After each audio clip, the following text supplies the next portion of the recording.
Halloween nightmare. This was the worst night of my life. The sound of the door chime echoed through my vacant residence like a banshee's cry. It was Halloween night, and I was alone. Not by choice, but because it was my former partner's turn to take our children, Rose and Jack, trick-or-treating. The custody agreement was part of the divorce proceedings. Though I found it hard, I was getting used to the echoing silence of our once lively home. When the doorbell chimed, I was hoping to see Rose and Jack at the door, their faces lit up with joy and their bags heavy with treats. Instead, I found an empty porch. Puzzled, I closed the door, thinking it was some kids playing a prank. The door chime rang again. Rushing to answer it, expecting to see my children, I found nothing.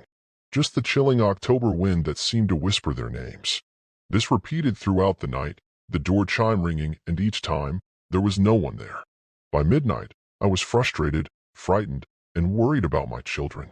Their mother hadn't called, and they hadn't come by like they were supposed to. The worry nibbled at my sanity, and every ring of the doorbell twisted the knife of dread in my gut. The next day, the town was a whirlwind of fear and confusion. The local news reported multiple cases of missing children from the night before. My heart skipped several beats as the newscaster read the name.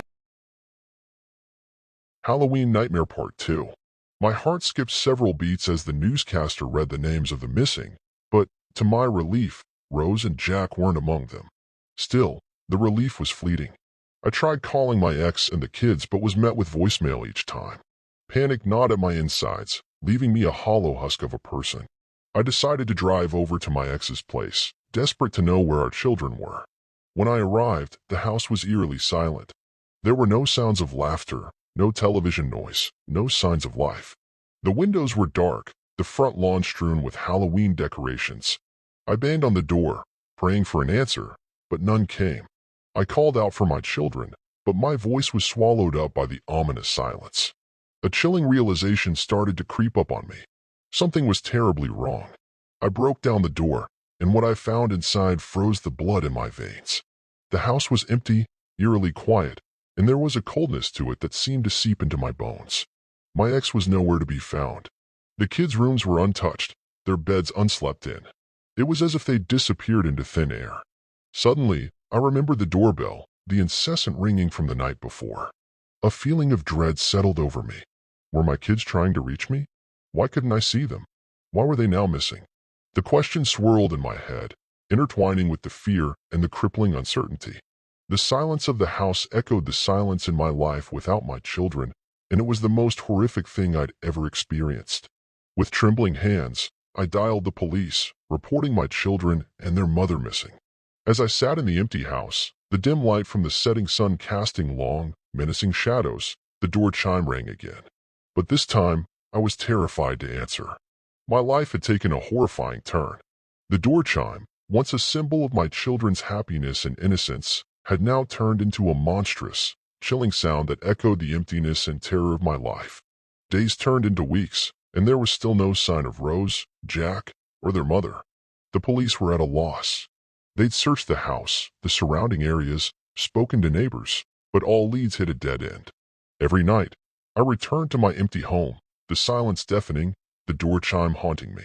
The sound echoed in my dreams, morphing into a nightmarish symphony that jolted me awake in the early hours of the morning, drenched in cold sweat and shivering with fear. Advertisements the townsfolk began whispering, pointing fingers. The words suspect and guilty started floating around. I was becoming a pariah in my own town. The missing children had created an atmosphere of fear and suspicion, and my own loss made me a prime target for their angst. But the real horror was inside me. The fear of not knowing where my children were was eating me alive, turning me into a hollow shell. Every knock, every ring made me jump. My heart pounded in my chest as if ready to burst. One night, while sitting in the dark, staring at old photos of Rose and Jack, the door chime rang. It was late, well past midnight, and the sheer unexpectedness of the sound sent shivers down my spine. I approached the door, the dread heavy in my stomach. As I reached out for the doorknob, I felt an inexplicable chill. I opened the door, expecting the usual emptiness, but instead, I found a small plastic bag on the doorstep. Inside the bag were two things: a small, worn-out teddy bear that belonged to Rose, and a superhero mask that was Jack's favorite. Seeing their precious belongings, my heart sank. Tears stung my eyes as I clutched the items close, feeling a part of my soul shatter.